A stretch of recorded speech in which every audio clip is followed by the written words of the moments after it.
Base of the head model, Smiley. Number 1 is the falx of the cerebrum. The falx of the cerebrum. Number 2 is the falx of the cerebellum. Falx of the cerebellum. Number 3 is the tentorium of the cerebellum. Tentorium. Then we move to our transverse sinus. The transverse sinus. Here we have our straight sinus, moving up into our superior sagittal sinus. Superior sagittal sinus. Here is the sigmoid sinus,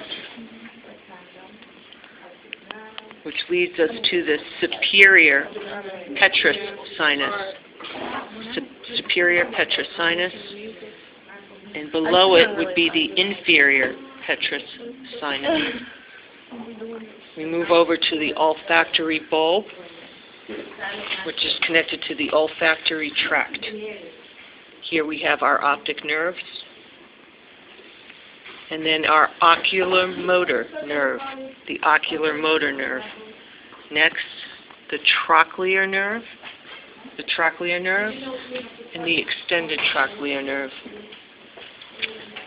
Here we move over to our trigeminal nerve, which leads us up into the trigeminal ganglion, with 3 branches, the first being the ophthalmic branch, the second is the maxillary branch, and the third is the mandibular branch.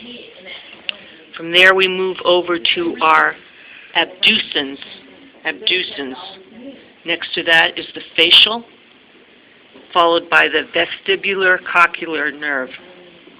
We're moving down into the glossopharyngeal nerve, which is right next to the vagus nerve. From the vagus nerve, we move to the hypoglossal nerve. The hypoglossal nerve.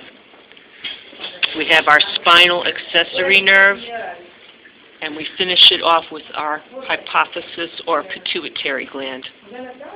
Perfect.